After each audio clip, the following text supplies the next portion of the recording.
Hey, converted man here.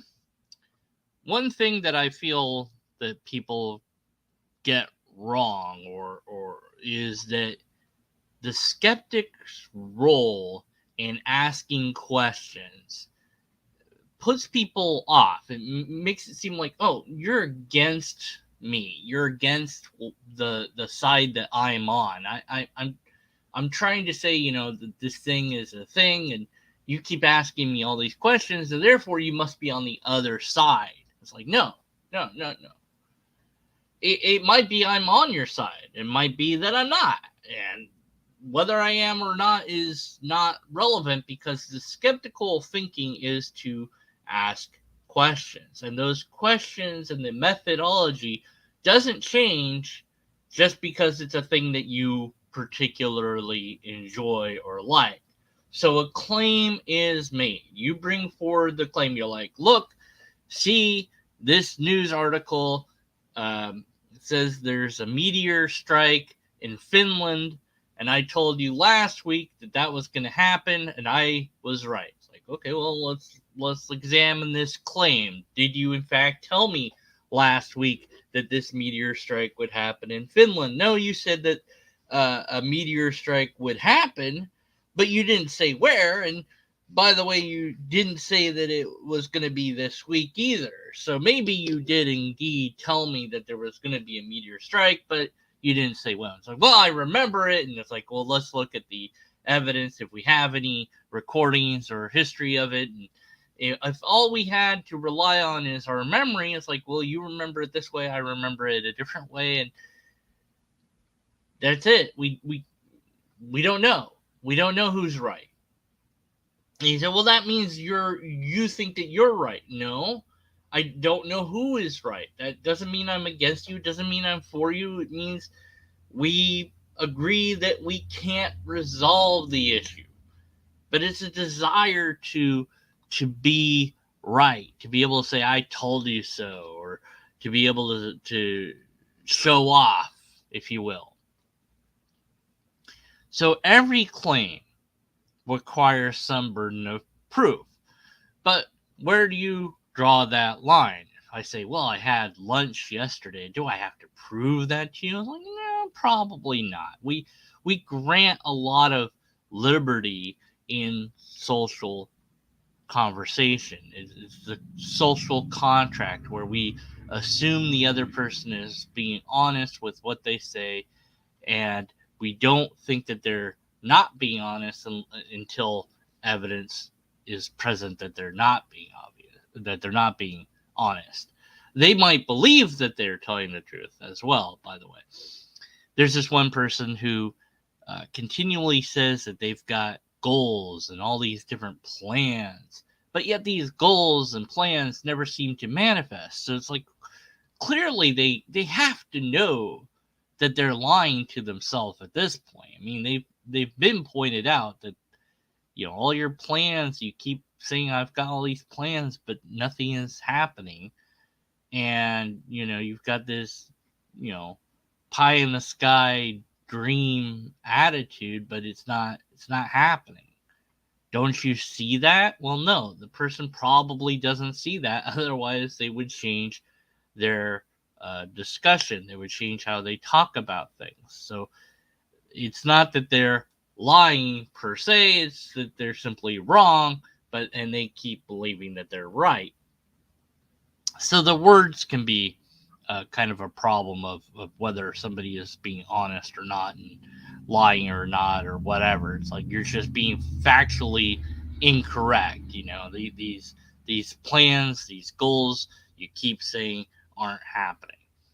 So the burden is on them. It's like, well, I'm going to say that, President Biden did X. It's like, okay, show me that. Like, well, come on, everybody knows that. Well, I don't know. It doesn't matter if everybody knows that. You made a claim, now you need to show the proof. And it's like, well, yeah, it's just common knowledge or common sense. No, you need to show it. It's like, well, but I think that it's true. It's like, well, that's that's true. You think it's true, but so what? That doesn't mean anything. That's not a reason for me to agree. It's not a logical reason. But simply being on the questioning side, if you will, on the saying, well, what about this or what about that, and being skeptical of your claim doesn't mean that I, as the skeptic, am not on your side.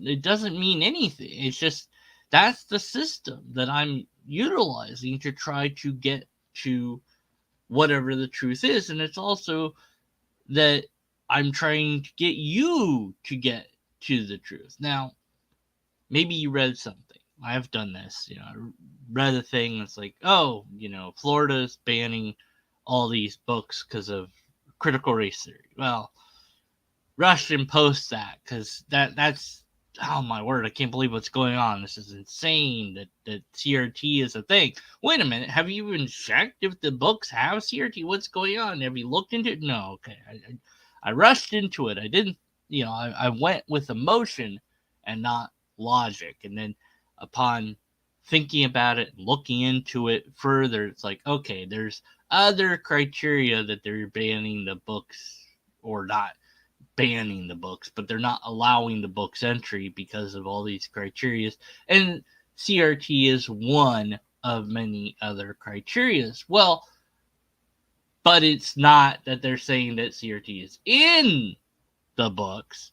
It's just that they didn't meet the requirements, whatever those requirements are.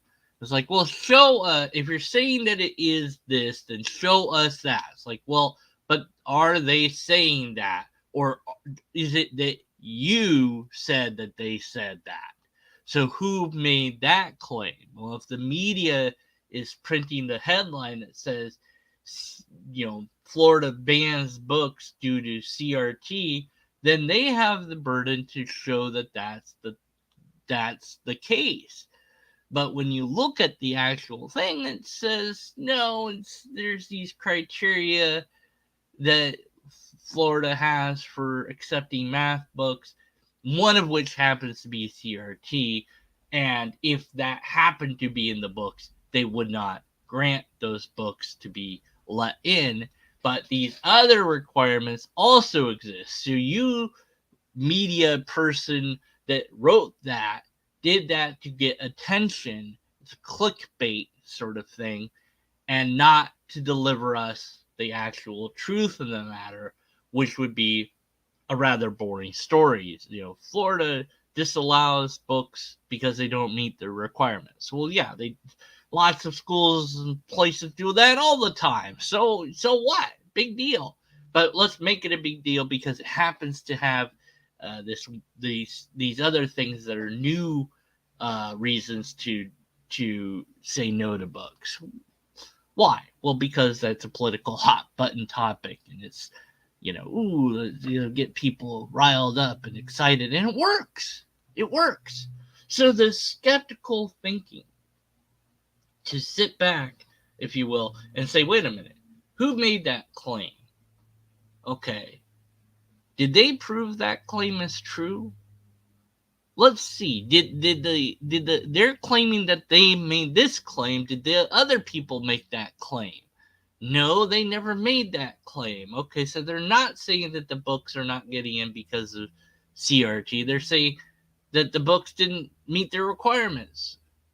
And here's all those requirements. And you can see them, it met these requirements, but didn't meet this one. Here's this graph. And you look at that and you go, okay, even without examining the book, because people are like, I got to see the book. I got to see what the book says. I need to see this math book. And that'd be great. And it should be done. But still, you don't need to see what the book says to say, wait a minute, they're not saying the book's is not being allowed because of X.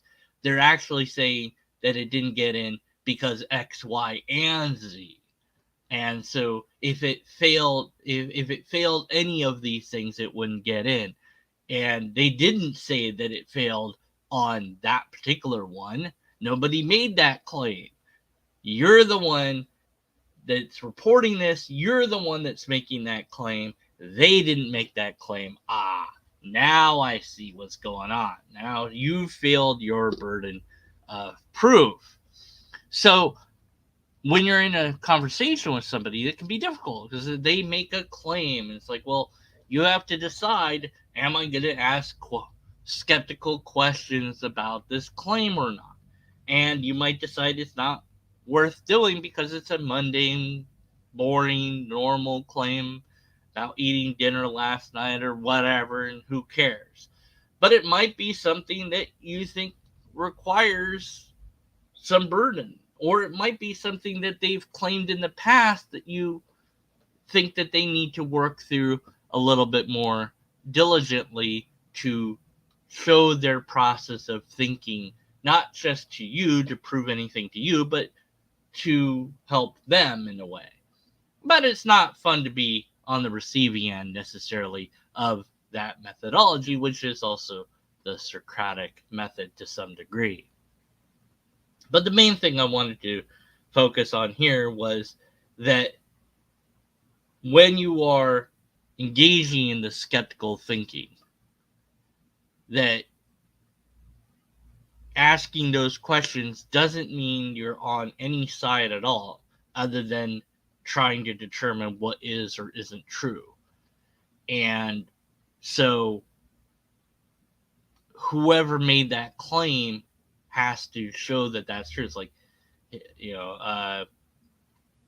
and saying, well, prove that that's true doesn't mean I have to prove that it isn't true.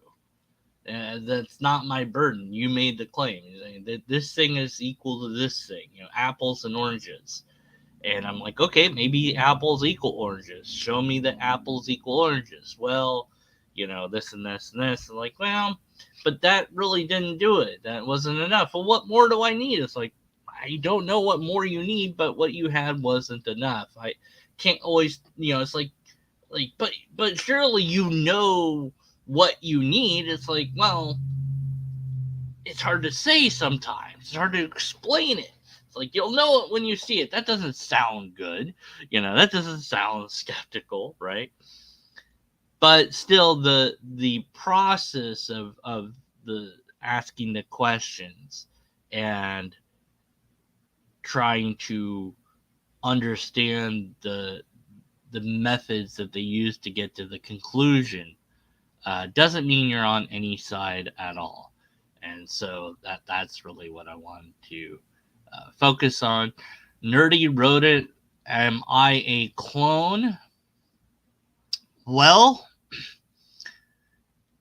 did anyone suggest that you were a clone? If that person did, then they would have the burden to show that you could be a clone in the first place. And last I knew, the cloning thing was done on a sheep.